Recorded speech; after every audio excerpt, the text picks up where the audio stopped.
మహారాష్ట్ర అతను ఒక స్లోగన్ ఇచ్చాడు, భగవాన్ అంబేద్కర్ అమర్ హై అని ఒక స్లోగన్ ఇచ్చాడు.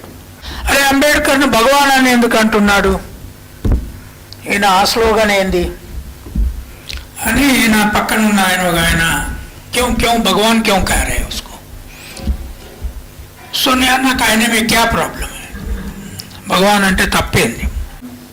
బుద్ధుడిని బుద్ధ భగవాన్ అంటారు కదా, భగవాన్ బుద్ధ అంటారు. బుద్ధుడు కూడా మనిషే, కానీ ఆయన ఏం రాయలే. తర్వాత ఆయన చెప్పిన వచనాలను ఆయన శిష్యులు రాశారు. నలుగురు ఆయన వెంట ఉండేవాళ్ళు, వాళ్ళు రాశారు. మెయిన్లీ ఉపాలి, ఆనంద్ మౌద్గలాయన ముగ్గురు తర్వాత రాశారు.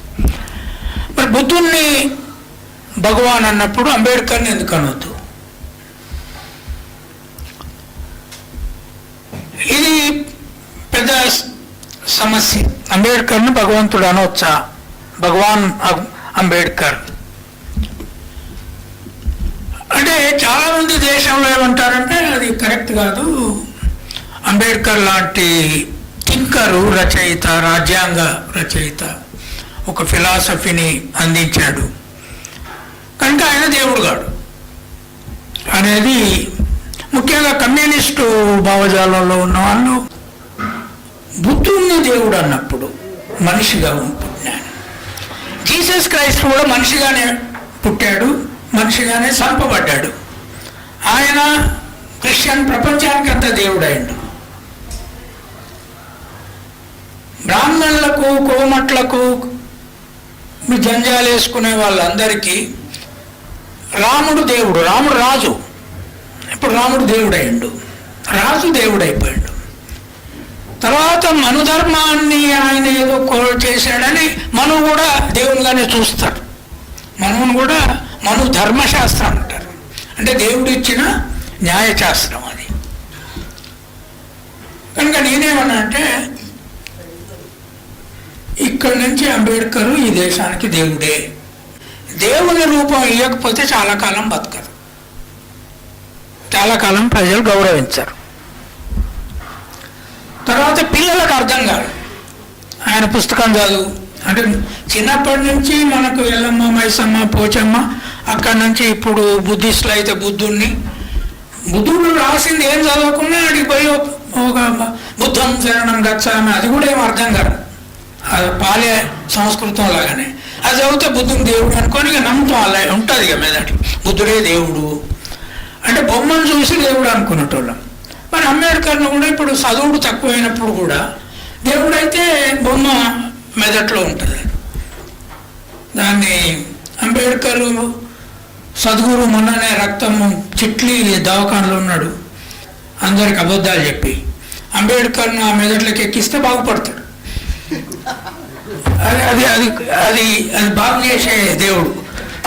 ఎందుకంటే ఇక్కడి నుంచి అబద్ధాలు ఆడకు, ఇక్కడి నుంచి మాయ చేయకు, జయలలిత ప్రాపర్టీ అంతా నాదని చెప్పకు, తర్వాత ప్రభుత్వ ప్రాపర్టీ అంతా నాదని చెప్పకు అని అంబేద్కర్ చెప్తాడు కదా. సో నేను వచ్చిన వాళ్ళకి అందరికీ ఏం చెప్తున్నా అంటే అంబేద్కరు దేవునిగా భారతదేశంలో నిలబెట్టాలి. ఇప్పుడు మరి ఆ దేవుని దగ్గర పూజారి ఎట్లుండాలి? వాళ్ళ పూజారులు అంగి లేకుండా జంజం వేసుకొని పిల్లగాని మనం కూర్చుండ అంటే ఈ దేశంలో ఏం చేసిండ్రంటే ఎంత తెలివి తక్కువ ఉంటే అంత గొప్ప పండితుడు అని చెప్పారు. తెలివి పూర్తిగా తక్కువ ఉంటే ఇంకెక్కువ పండితుడు. సో అది మనం కూడా నమ్ముతాం. బీసీలు ఏం చేస్తారంటే అయ్యగారు వస్తాడు, పిల్లగాని కూర్చుండబెడతాడు, విమానం స్పీడ్ తోటి మంత్రం చదువుతాడు, ఏమంటుందో తెలియదు. ఈ పిల్లగాని సావమంటుండా, బతకమంటుండా, పెళ్ళి వీనికి చేసుకోమంటుండా, వానికి ఏది ఉండదు. కానీ తర్వాత ఏమంటాడు, బియ్యం సమర్పయామి, కూరగాయ సమర్పయామి, ఖర్జూర పాలు సమర్పయామి, నెయ్యి సమర్పయామి, ఆఖరికి ఇల్లు పెద్దగా ఉంటే 1,00,000 పదాలు సమర్పయామి, అన్నీ ఇచ్చేస్తారు. అంటే అర్థం కాకుండా మాట్లాడితే దేవుడికి ప్రార్థన చేసినట్టు అనేది భారతదేశంలో నిండింది. సో ఇప్పుడు ప్రాబ్లం ఏంటి అంటే అంబేద్కర్ను దేవుణ్ణి చేయకుండా ఆర్ఎస్ఎస్ను బీజేపీని ఓడించడం కష్టం. వెరీ సింపుల్ సూత్రం. రెండవది, ఇప్పుడు ఆయన రాసిన రాజ్యాంగాన్ని వాళ్ళు మనుధర్మ శాస్త్రాన్ని ఎట్లాగైతే మా దేవ శాస్త్రము అని ఇన్నేళ్ల నుంచి పెట్టుకుంటూ వచ్చారో, ఇప్పుడు భారత రాజ్యాంగాన్ని మనం మన దేవుడిచ్చిన చట్టం. దేవుళ్ళు ఎవరైనా చట్టమే ఇస్తారు ఏదో ఒకటి. అదే అయితే నేను చాలామందికి ఏం చెప్తున్నా అంటే ఇక్కడి నుంచి మనం చదువురాని దేవతలను పూజించవద్దు. చదువు వచ్చిన దేవతలని పూజించుదాం. అప్పుడు ఎవరెవరైతారు మన దేవతలు ఊహించండి.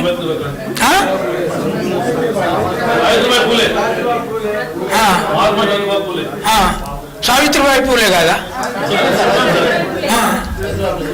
అంబేద్కర్. ఓకే, ఈ ముగ్గురు దేవతలు ఇక గుళ్ళు కట్టుడు మొదలు పెట్టండి. నేను జోక్ చేయట్లేదు.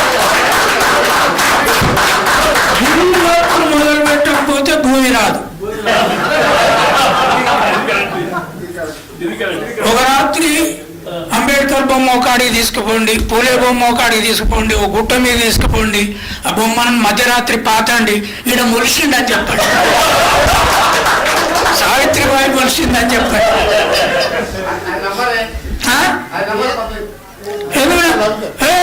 దేవుడు మొలిసి రాయి పెట్టి మొలిసిందని నమ్ముతాడు.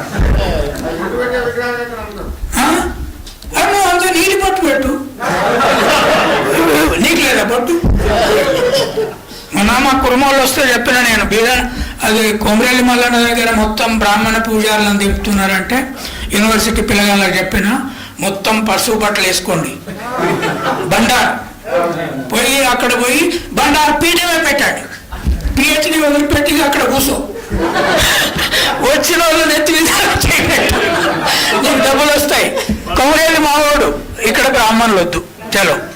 పోయిన పిల్లలు పోయి బ్రాహ్మణులు పూజారు ఉండడానికి వీల్లేదు, ఇది గొల్ల కుర్మల దేవుడు, గొర్రె కాసిండు ఆయన. సో మీరేం చేయాలి? ఈ సావిత్రిబాయి చదువు వచ్చిన దేవత, భారతదేశం పుట్టినప్పటి నుంచి మొదట చదువుకున్న దేవత ఆమె కనుక సావిత్రిబాయికి పెద్ద గుళ్ళు కట్టాలి. ఇక కట్టి ఏం చేయాలి? ఆమె రాసిన పుస్తకాలే ఆమె దగ్గర చదవాలి.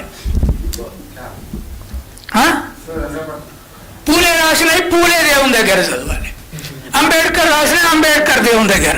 వాళ్ళకు పుస్తకాలు లేవు, మన లేవు, వాళ్ళ దేవతలు. ఇక చదువురాని దేవతలందరూ ఎక్కడోళ్ళక్కడ ఎండిపోవాలి. గుళ్ళన్నీ ఏమవుతుందో మనకు తెలియదు, జనం గొప్పతే పోరు అని మీరు ఒకసారి ఆలోచించండి. ఇప్పుడు అంబేద్కర్ని గౌరవించే దళితులు ఒక అంబేద్కర్ గుడి కట్టి సమ్మక్క పోయినంత మంది పోయినారు అనుకోండి, ఏమవుతుంది?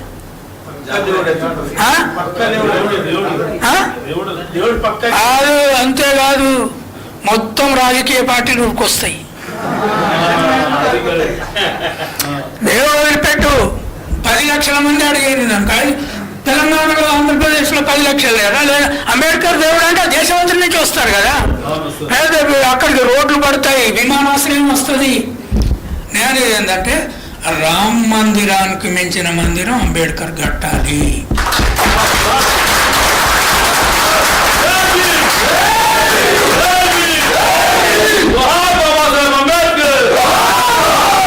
ఎంతమంది దీనికోసం త్యాగం చేస్తారు, ఎంతమంది రాళ్ళు కలెక్ట్ చేస్తారు, ఎంతమంది ఇటుకలు కలెక్ట్ చేస్తారు, ఎంతమంది పెళ్లిళ్ళు లేకుండా పనిచేస్తారు ఆర్ఎస్ఎస్.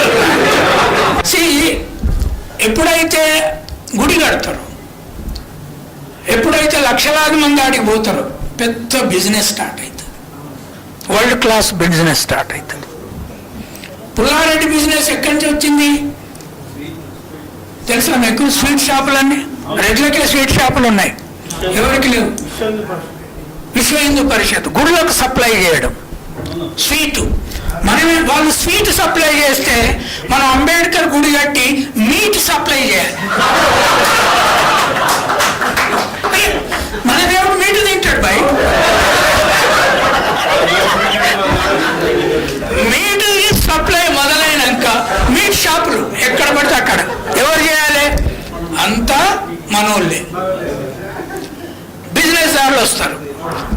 చెప్తున్నా, అంబేద్కర్కు 1000 గుళ్ళు భారతదేశంలో వస్తే అంబానీ అదాని దగ్గర డబ్బు ఉండదు, మీ దగ్గర ఉంటుంది.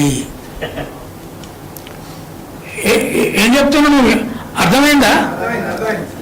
మొత్తం బిజినెస్ అంతా రిలీజియన్లతోటే స్టార్ట్ అయింది. తీర్థం ఒకటి, అంగడి ఒకటి, రెండే కదా అమ్మ. మరి నీ చేతిలో తీర్థం లేదు, అంగడి లేదు. రెండు లేనప్పుడు బిజినెస్ దారులు ఎట్లయితాం? మనం ఛాంబర్ ఆఫ్ కామర్స్ పెట్టుకొని అగ్రకులాల దాంట్లో ఒక ముక్క ఉండి జై బీజేపీ అంటున్నారు మనోళ్ళే, ఎందుకంటే ముక్కే ఉన్నది అలా. నేనేమంటున్నా, అంబేద్కర్ గుళ్ళు కట్టండి, మొత్తం ఛాంబర్ ఆఫ్ కామర్స్ మీకే వస్తాయి, మీ చేతులకే వస్తాయి. మరి ఏం ప్రార్థన చేయాలి? భారత రాజ్యాంగం అంబేద్కర్ రాసిన దైవ గ్రంథము, చలో దాన్ని పెట్టండి. అనిలేషన్ ఆఫ్ కాస్ట్ ఎట్లా ఉంటుంది? ఫిలసాఫికల్ గ్రంథం. ఇక చదవడానికి మన వాళ్ళకి కావాల్సినంత ఇచ్చిన వాళ్ళు ఇంకా ముందు రాయొచ్చు.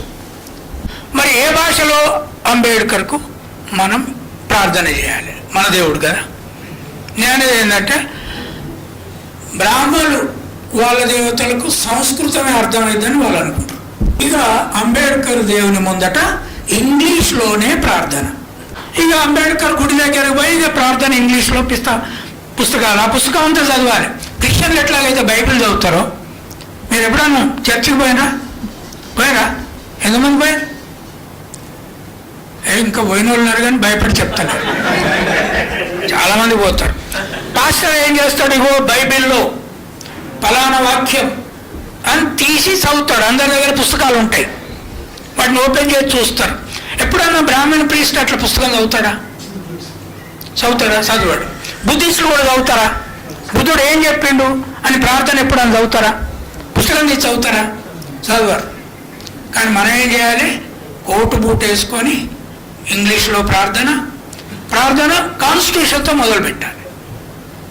అక్కడి నుంచి అనిలేషన్ ఆఫ్ కాస్ట్. ప్రపంచంలో కాస్ట్ ఉండదు ఇంకొద్ది రోజులు అయితే, ఎట్లా ఉండదు. కానీ మనుషులో ఉంటాం కదా, వ్యత్యాసాలు ఉంటాయి కదా. వాళ్ళ దేవతలు అసమానతలకు సృష్టికర్తలు, మన దేవుడు సమానత్వానికి సృష్టికర్త. సో దేవుళ్ళు ఎప్పుడు సృష్టికర్తలే. అయితే ప్రపంచంలో ఎక్కడ లేనట్టు ఇక్కడే మాత్రం అసమానతను సృష్టించిన దేవతలు మస్తు పుట్టిండ్రు. వాళ్ళు 33 కోట్లు అన్నారు వాళ్ళని. మనకు మాత్రము 3 దేవతలు పుట్టిండ్రు. సమానత్వం చాలు, 3 చాలు. వాళ్ళు ఎన్ని కోట్లైనా ఓడిస్తారు, 3 ఉంటే చాలు. అందుకని ఈ ఊకదంపుడు ఉపన్యాసాల వల్ల కూడా మారదు. నేను చాలామందికి చెప్తూనే ఉన్నా, ఇప్పటి వరకు ఒక్కరు గుడి కడతలేరు, గుడి కాడికి పిలుస్తలేరు. మీటింగ్ పెడుతున్నారు, పిలుస్తున్నారు, వాళ్ళేమో అంబేద్కర్ కాన్స్టిట్యూషన్ మారుస్తున్నారు. కానీ అంబేద్కర్ దేవుడై గుడి కట్టిన తెల్లారి ఆయన కాన్స్టిట్యూషన్ ముట్టుకుంటే నన్ను అడగండి, దాన్ని మార్చే ప్రయత్నం చేస్తే నన్ను అడగండి. ఇప్పుడు రామాయణాన్ని మనం ఇష్టం లేకున్నా మనం దాన్ని జోలిపోం, అక్కడ ఉంచుతుంది అది. ఎందుకంటే రాముడు దేవుడేంటి కనుక మనం దాన్ని వాళ్ళకి ఇష్టం లేకపోతే దీన్ని పట్టుకోరు.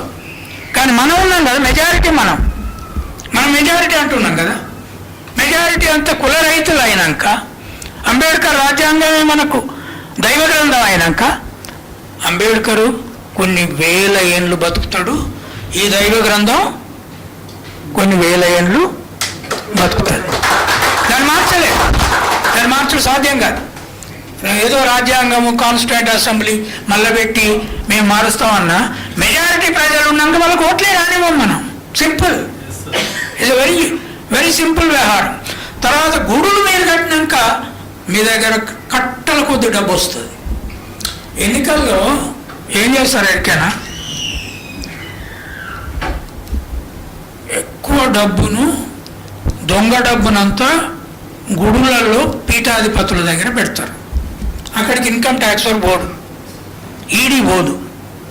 ఎన్నికలప్పుడు కట్టలు బస్తాలు అలా చేస్తారు, ఖర్చు పెడతారు. అప్పుడు మీ దేవుడు మీ గుళ్ళు ఉంటాయి, మీ కట్టలు మీరు తెలుసుకోవచ్చు.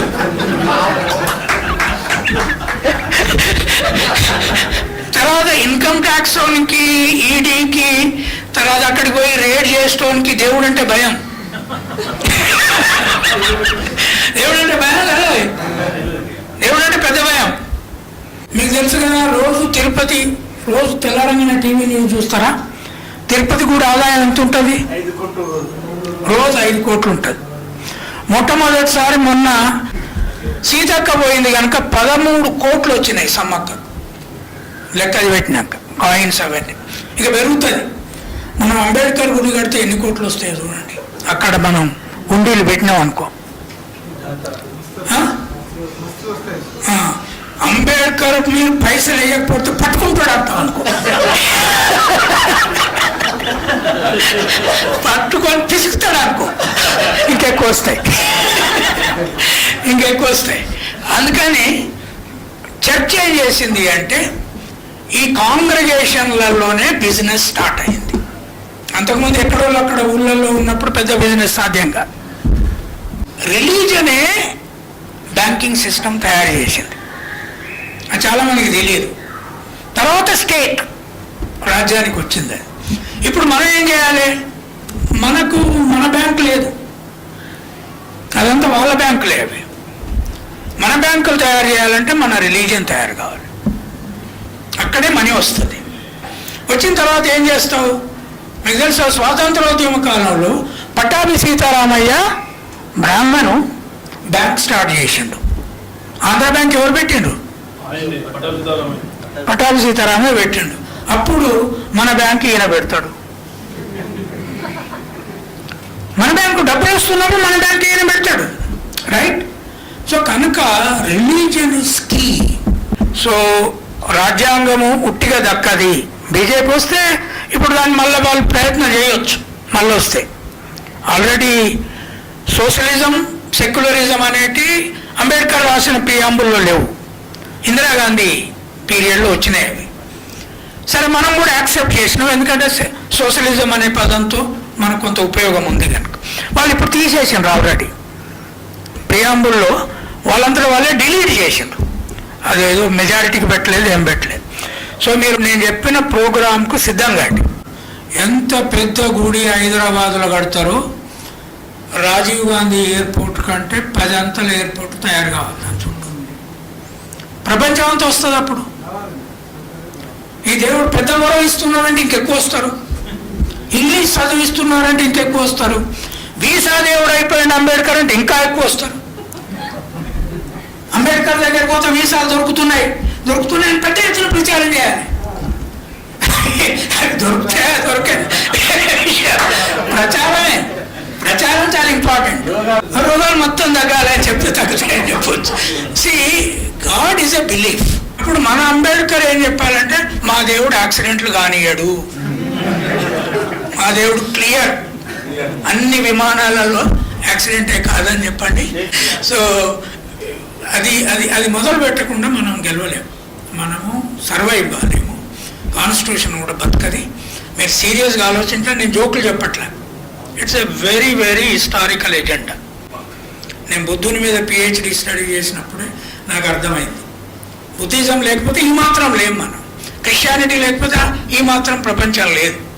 ఇస్లాం మొత్తం నాకు అర్థమయ్యేది కాదు. 4:30కు తింటారు పొద్దుగాల, ఆడోళ్ళు మగోళ్ళు. మళ్ళీ 6:30 వరకు మంచినీళ్ళు కూడా తాగరు. నేను అడిగిన, మీకు ధూప కాదా?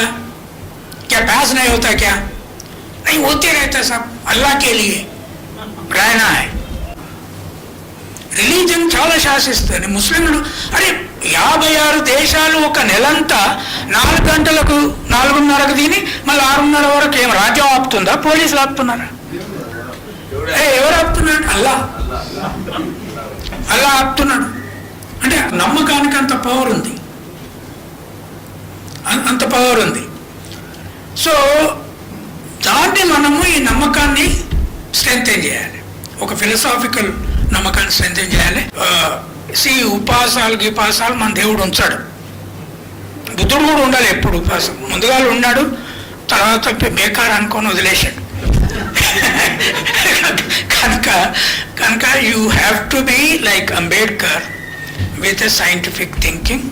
సో ఆ ప్రయత్నం చేయండి.